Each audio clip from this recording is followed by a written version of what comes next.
Hi hello నమస్తే welcome back to iDream media. ఈరోజు మనతో ఉన్నారు ఎన్ఐఎస్ఎం అండ్ క్యూపీఎఫ్పి సర్టిఫైడ్ అయిన సాయిరామ్ గారు.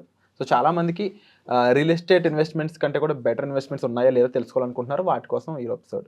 Hi sir. Hi Virat. Sir, రీసెంట్గా నా ఫ్రెండ్కి ఒక కేస్ విషయంలో అంటే హెరిడిటరీకి సంబంధించిన ఆస్తుల విషయంలో మంచి అమౌంట్ వచ్చిందనమాట. అది క్లోజ్ అయ్యి ఒక 50 లక్షల పైన అమౌంట్ వచ్చింది. ఓకే. అయితే తన ల్యాండ్లో ఇన్వెస్ట్ చేద్దాం, రియల్ ఎస్టేట్లో ఇన్వెస్ట్ చేద్దాం అన్న టైంలో ఎందుకో డౌట్ పడుతూ ఉన్నాడు అనమాట. ఇష్యూస్ ఉంటాయేమో, లేదంటే ఆ టైటిల్ డీడ్స్ మీకు తెలిసిన విషయాలన్నీ కూడా. సో ఇదే ఇంకా ఏమైనా బెటర్ ఆప్షన్స్ ఉన్నాయా, ఇలా సాయిరామ్ గారు ఉన్నారు కదా అడుగు చూస్తావా అని చెప్పేసి అన్నాడు. సో నేను ఒక దాని మీద ఎపిసోడ్ కూడా చేయడం బెటర్ అనిపించింది నాకు. సో ఇప్పుడు మనం రియల్ ఎస్టేట్లో ఇన్వెస్ట్మెంట్ చేసేటప్పుడు ముందు దాని యొక్క క్యారెక్టరిస్టిక్స్ తెలుసుకుందాం. సో రియల్ ఎస్టేట్ కానీ లేకపోతే ఇంకేదైనా ఇన్వెస్ట్మెంట్ ఉన్నప్పుడు మనం ఎలా ఎవాల్యుయేట్ చేయాలో చూద్దాం. ఫస్ట్ రియల్ ఎస్టేట్కి వచ్చేసరికి ఎవరైనా కానీ ఏ ఇన్వెస్ట్మెంట్ చేసేటప్పుడు కానీ సేఫ్టీ చూస్తారు. డెఫినెట్లీ. సో ఇక్కడ రియల్ ఎస్టేట్లో కనుక టైటిల్, లీగల్ డిస్ప్యూట్స్ ఏమీ లేకపోతే కనుక అది చాలా సేఫ్గా ఫీల్ అవుతాం. ఎందుకంటే మనకి ల్యాండ్ కనిపిస్తూ ఉంటుంది. సో అది మనది అన్న ఫీలింగ్ వస్తుంది. ఎమోషనల్గా కొంచెం ఎమోషనల్గా కూడా కనెక్ట్గా ఉంటుంది. సో సేఫ్టీ పరంగా బాగానే ఉంటుంది. Next liquidity. రేపు మీరు 70 లక్షలు పెట్టేసి ల్యాండ్ కొన్నారు లేదా హౌస్ కొన్నారు. రేపు ఒక 5 లక్షలు అవసరమైంది. ఆ ల్యాండ్లో ఒక పార్ట్ తీసి అమ్ముతామా? లేదు. నెక్స్ట్ ఒకవేళ ఇల్లు కొంటే కనుక ఇందులో ఒక రూమ్ తీసుకొచ్చి అమ్ముతాం. చేయలేము. సో లిక్విడిటీ పరంగా అయితే కొంచెం పోర్. సో మీరు అమ్మాలనుకుంటే టైం పట్టుద్ది, లేదా వెంటనే కావాలంటే మన సిచ్యువేషన్ని, మన నీడ్ని వేరే వాళ్ళు క్యాష్ చేసుకుంటాడు. 100%. సో 70 లాక్స్ అయితే 60 లాక్స్కి అంటాడు, ఇంకా తక్కువకి ఇవ్వమంటాడు. నెక్స్ట్ వచ్చేసరికి రిటర్న్.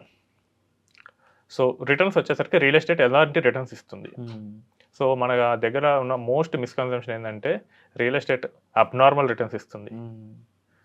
12, 20, ఈవెన్ 20% కూడా రిటర్న్ వచ్చిందని చెప్తారు. బట్ అదేమీ కరెక్ట్ కాదు. సో మనకి యావరేజ్ సినారియోస్ తీసుకుంటే రియల్ ఎస్టేట్ ఇన్ఫ్లేషన్ బీట్ చేస్తుంది. బట్ ఇన్ఫ్లేషన్ కూడా బిగ్ మార్జిన్తో ఏమి బీట్ చేయదు. సో మీరు చూసిన సినారియోస్ అన్నీ సిటీ స్పెసిఫిక్ లేదా కరెక్ట్గా ఆ ప్లేస్ స్పెసిఫిక్ ఈవెంట్స్ మాత్రమే. సో పక్కన హైటెక్ సిటీ పడింది, సైబర్ టవర్స్ పడింది కాబట్టి ఆ చుట్టుపక్కల ఉన్నాయన్నీ ప్రైస్ లేచాయి. సో 1999లో 20,000 ఉన్నాయి, ఇప్పుడు 20 crores ఉన్నాయి. అవును. బట్ అన్నీ అలా అయితే లేవు. సో అన్ యావరేజ్ తీసుకుంటే కనుక మనకి రియల్ ఎస్టేట్ అనేది సో అరౌండ్ 10% రిటర్న్ ఇస్తుంది. సో ఇప్పుడు మీరు హైదరాబాద్ని చూసారు. ఇప్పుడైతే హైదరాబాద్ డిమాండింగ్ స్టేజ్లో ఉంది కాబట్టి బాగా టాప్లో మోగుతుంది. బట్ ఈ స్టేట్ దాటి ఉన్న బెంగళూరు చూడండి, ముంబై, పుణే చూడండి, అక్కడ రియల్ ఎస్టేట్కి ఇంత డిమాండ్ లేదు. సో హార్డ్లీ అక్కడ జరిగే గ్రోత్ ఇన్ఫ్లేషన్ కన్నా తక్కువ ఉంది. సో ఇక్కడ మనకి హైదరాబాద్లో అయితే ఇల్లు ధరలు, ప్లాట్లు పెరిగిపోతున్నాయి అన్నారు. సో బెంగళూరులో అయితే కొనేవాడు లేడు, రెంట్కి తీసుకుంటా అంటున్నారు. సో ముంబై పరిస్థితి కూడా అలానే ఉంది.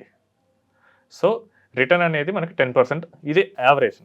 సో మనకు ఒక ప్లేస్లో డిమాండ్ ఎక్కువ ఉండటం వల్ల వచ్చే రిటర్న్ని ఓవరాల్ రిటర్న్గా చూసుకుంటే తప్పు అయిపోతుంది. సో రిటర్న్ 10% ఎక్స్పెక్ట్ చేసుకోవచ్చు. నెక్స్ట్ ట్యాక్స్ ఎంత వస్తుంది? సో చాలామంది రియల్ ఎస్టేట్ మీద ట్యాక్స్ లేదనుకుంటారు. బట్ ఇప్పుడైతే ఇన్కమ్ ట్యాక్స్ డిపార్ట్మెంట్ చాలా స్ట్రాంగ్ అయింది. సో వాళ్ళు మన రిజిస్ట్రేషన్ డిపార్ట్మెంట్ నుంచి వాళ్ళు డేటా తెప్పించుకుంటున్నారు. సో 2 yearsలో అమ్మితే కనుక ఎంత ప్రాఫిట్ వచ్చిందో దాని మీద ట్యాక్స్ కట్టాలి.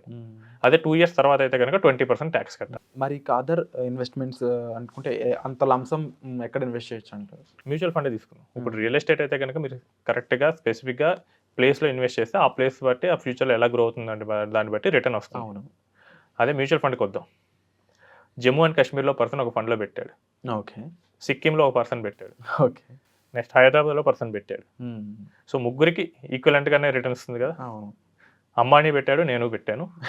సో మన వాచ్మెన్ పెట్టారు. అవును. సో ఏమైనా డైవర్సిఫికేషన్ ఏమైనా చూపిస్తుందా డిఫరెన్స్? లేదు. సో ఎవరు పెట్టినా ఒకేలాగా వస్తుంది. అంటే ఈజీగా హ్యాండిల్ చేయొచ్చు అండ్ అందరూ అందులోనే ఇన్వెస్ట్ చేయొచ్చు కూడా. ఎవరైనా డెమోక్రసీ అనేది చాలా ఈజీగా ఉండి చాలా కరెక్ట్గా పాటించేది మనకి మ్యూచువల్ ఫండ్ ఉంది. సో ఇక్కడ మనకు వచ్చే అడ్వాంటేజ్ ఏంటంటే నీకు ఈజీగా విత్డ్రా చేసుకోవచ్చు.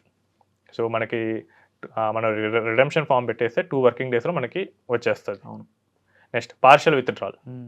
నాకు ఒక 5 లక్షలు అవసరమైంది ఇందాక చెప్పినట్టు, నువ్వు 5 లక్షలు తీసుకోవచ్చు. ఇంకా బెటర్ అయితే కనుక లోన్ ఎగ్నెస్ట్ ఫండ్స్ కూడా ఉన్నాయి. సో మనం లోన్ అప్లికేషన్ సబ్మిట్ చేస్తే వెంటనే 15 minutesలో మన అకౌంట్లో క్యాష్ పడతాయి. క్యాపిటల్ గ్రోత్ ఉంటుంది, ఇన్కమ్ తీసుకోవచ్చు, డివిడెండ్ ప్లాన్స్ కానీ లేదా ఎస్డబ్ల్యూపీ పెట్టి కానీ ఇన్కమ్ తీసుకోవచ్చు. అన్నిటికన్నా పైన రిటర్న్. సో మనం ఫాలో అయ్యే స్ట్రాటజీ బట్టి మన రిటర్న్స్ 12% రిటర్న్ ఈజీగా వస్తుంది. సో మనం ఇంకా అగ్రెసివ్ ఇన్వెస్ట్మెంట్ అయితే కనుక ఇంకా ఎక్కువ కూడా గ్రో అవుతూ ఉంటుంది. 100%. సో మనకి ఈక్విటీస్ ఒక ఆప్షన్. రెండోది ఏంటంటే బాండ్స్. సో లిస్టెడ్ బాండ్స్లోకి వెళ్ళొచ్చు. సో ఇక్కడ లిస్టెడ్ బాండ్స్లోకి వచ్చేసరికి లిక్విడిటీ అనేది కొంచెం తక్కువ ఉంటుంది. బాండ్స్ అనేది మన ఇండియన్ మార్కెట్లో అంత మెచ్యూర్గా లేవు. సో బాండ్ టైం జోన్ వరకు మనం ఉంటే కనుక మనకి 12% బాండ్స్ చాలా ఎక్కువనే అవైలబుల్ ఉన్నాయి. సో మనకి మన పెట్టిన అమౌంట్ మీద 12% వరకు మనకి రిటర్న్ జనరేట్ అవుతూ వస్తుంది. సో ఇదేంటంటే మనకి ఇన్కమ్ అవసరం అనుకుంటే కనుక so who are seeking for income bonds కనుక ఒక ఆప్షన్. క్యాపిటల్ అప్రిసియేషన్ కావాలంటే కనుక ఈక్విటీస్లో వెళ్ళచ్చు, వయా మ్యూచువల్ ఫండ్స్ కానీ వయా పిఎంఎస్ కానీ. సో ఈ రెండిట్లో మనకి బెటర్గా చూసుకోవచ్చు. సో మనకి క్లారిటీ కావాలి. సో రియల్ ఎస్టేట్లో పెడితే కనుక నాకు రేపు అవసరానికి ఉపయోగపడుతుందా లేదా, నాకు మధ్యలో ఏమైనా అవసరం వస్తే ఏంటి, రిటర్న్ పరంగా బాగానే ఉంటుంది, సేఫ్టీ పరంగా బాగానే ఉంటుంది. మ్యూచువల్ ఫండ్స్కి వచ్చేసరికి సేఫ్టీ. సో అవి ఇండియా టాప్ మోస్ట్ కంపెనీస్లో పెడతారు కాబట్టి అవి సేఫ్టీయే, కాకపోతే వాలటైలిటీ ఉంటుంది. ఆ వాలటైలిటీ కూడా మార్కెట్ క్రాష్ అప్పుడే చూస్తారు. మార్కెట్ క్రాష్ అయినప్పుడు రియల్ ఎస్టేట్ కూడా ఏం పెద్ద పర్ఫామ్ చేయదు, ఎందుకంటే అప్పుడు అందరికీ జాబ్స్ పోతాయి. సో మన గోల్ ఏంటి, మన ఈ గోల్స్ని ఈ ఫ్యాక్టర్స్లో ఏది బెస్ట్గా చేస్తుంది, సాటిస్ఫై చేస్తుంది. సో రియల్ ఎస్టేట్కి 2 పాయింట్స్ వచ్చాయి. అంటే ట్యాక్స్ వచ్చేసరికి ఇక్కడ మ్యూచువల్ ఫండ్స్ వచ్చేసరికి 12.5% ట్యాక్స్, లిస్టెడ్ బాండ్స్ కూడా సేమ్ అదే ఉంటుంది 12.5%. సో ట్యాక్స్లో కూడా ఇది తక్కువే, అంటే ఇక్కడ 1 ఇయర్ ఉంటే సరిపోతుంది. సో వాలటైలిటీ రెండిట్లోనూ సేమ్ అదే వాలటైలిటీ ఉంటుంది, కాకపోతే మనం అమ్మటానికి టైం తీసుకుంటాం కాబట్టి మనకు అక్కడ వాలటైలిటీ కనపడదు. ఇక్కడ ఏంటంటే వెంటనే మనకు ఫోన్ ఓపెన్ చేయగానే యాప్లో కనిపిస్తూ ఉంటుంది. సో నా కన్సిడరేషన్ వచ్చేసరికి ఫైనాన్షియల్ అసెట్స్ వైపే వెళ్ళొచ్చు. ఓకే.